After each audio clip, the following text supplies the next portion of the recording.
न्यूझीलंडमध्ये लहान वयातील मुलांमध्ये मधुमेहाचं प्रमाण प्रचंड प्रमाणात वाढलं होतं. त्याची कारणं शोधण्यासाठी तिथल्या शासनाने तज्ज्ञांची एक समिती 1993 मध्ये नेमली होती. या समितीने मधुमेही लहान मुलांच्या आहाराचं जैव रासायनिक विश्लेषण म्हणजेच बायोकेमिकल ॲनालिसिस केलं. तेव्हा त्यांच्या निदर्शनास धक्कादायक बाब आली. ती म्हणजे या सर्व रोगाचं कारण म्हणजे Jersey, Holstein Friesian, red Danish या काऊचं दूध हे आहे. या संशोधनानंतर या विषयावर परत 97 वेळा विविध तज्ज्ञांनी अभ्यास केला. सर्वांचा निष्कर्ष सारखाच आहे. भारतीयांचे डोळे खाडकन उघडावे अशी घटना म्हणजे जेव्हा या शास्त्रज्ञांनी भारतीय वंशाच्या गायीच्या दुधाचा अभ्यास केला तेव्हा त्यांच्या असं लक्षात आलं की भारतीय गायीचं दूध हे A2 प्रकारचं असून ते आरोग्यासाठी अत्यंत उपयुक्त आहे. इतकंच नव्हे तर मधुमेह, हृदयरोग, कॅन्सर इत्यादी विविध आजार दूर करण्याची त्यामध्ये क्षमता आहे. आणि भारतीय देशी गायीच्या तुपामुळे हृदयरोगाच्या रक्तवाहिन्यांमधील कोलेस्ट्रॉल दूर होतं, तर गोमूत्रामुळे कॅन्सर बरा होतो. विचार करा, आपल्या प्राचीन भारतीय ऋषीमुनींचा अभ्यास किती सखोल होता ते, जे आधुनिक शास्त्रज्ञांना समजायला इतकी वर्ष लागली की देशी गायीचं दूध, तूप, गोमूत्र मानवी आरोग्यासाठी वरदान आहे हे हजारो वर्षांपूर्वीच आपल्या आयुर्वेदात सांगितलंय. ज्याप्रमाणे महाभारतामध्ये कृष्णाला विषारी दूध पाजून मारायला पुतना नावाची राक्षसीण आली होती, अगदी त्याच पद्धतीनं सध्या भारतीयांपुढे जर्सी, होल्स्टन फ्रिजियन या प्राण्यांच्या दुधाचं ओढवून घेतलेलं संकट आहे असं कोणाला वाटल्यास त्यात अतिशयोक्ती नाही. दुधावरील या संशोधनामुळे New Zealand, America, Australia, Britain, Brazil या देशांमध्ये जर्सी, होल्स्टन फ्रिजियन या प्राण्यांचं A1 दूध पिणं बंद केलं असून भारतीय गायींच्या दुधाला प्रचंड मागणी वाढली आहे. इतकंच काय, तिथे विकल्या जाणाऱ्या दुधाच्या पिशव्यांवरही ते दूध A1 आहे की A2 आहे हे लिहिण्याचं बंधन आहे. खरं तर भारतातही दुधाच्या पिशव्यांवर त्यातील दूध हे A1 आहे की A2 आहे हे लिहिण्याची मागणी ग्राहकांनी करायला हवी.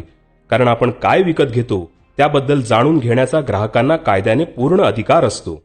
जसं तंबाखू, सिगरेटच्या पाकिटावर त्याचं सेवन आरोग्यास घातक असल्याची सूचना लिहिली जाते, अगदी त्याप्रमाणे भारतात मात्र या बाबतीत पूर्ण गोंधळच आहे. अजून आम्हाला दुधाच्या A1 आणि A2 यामधील फरकाचीच माहिती नाही. सर्वसामान्य जनतेला गाईचं दूध म्हणजेच काऊ मिल्क या गोंडस नावाने जर्सी या घाणेरड्या प्राण्याचं रोगकारक A1 दूध विकलं जातं. सध्या लोकांना आपली खरी गाय कोणती आणि विदेशी जर्सी प्राणी कोणता हा फरकच समजेनासा झालाय. इतका की अगदी व्हॉट्सअपच्या स्माइलीजमध्ये देखील जर्सीचं चित्र दिलंय. त्याला आपण गैरसमजाने गाय समजतोय. देशी गाय आणि जर्सी हे एकमेकांपासून पूर्णपणे वेगळे आहेत. दोन्ही समोर ठेवून निरीक्षण करा म्हणजे फरक समजेल.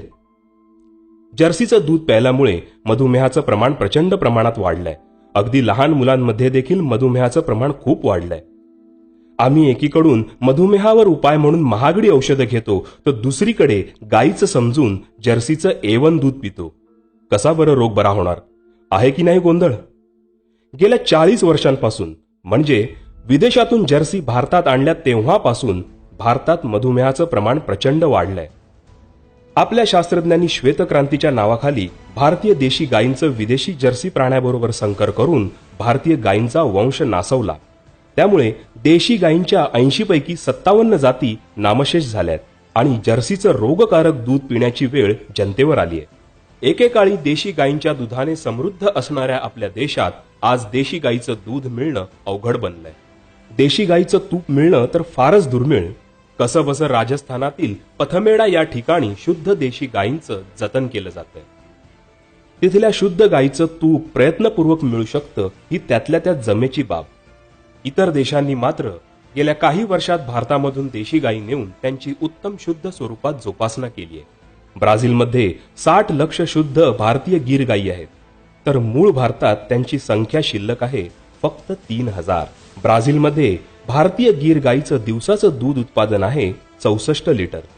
असं असूनही आपले डोळे अजूनही उघडलेले नाहीत. भारतात आजही दिवसाला लक्षावधी देशी गायींचा जर्सी बरोबर संकर करून त्यांचा वंश आपण नासवून विषारी बनवत आहोत.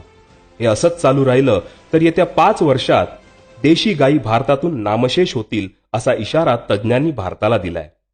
मित्रांनो, आपल्या घरी विकत घेतलं जाणारं दूध हे खऱ्या देशी गाईचं आहे की त्या नावाखाली जर्सीचं दूध आहे हे तपासा. देशी गाईच्या दुधाचं सेवन करून आरोग्य सांभाळा.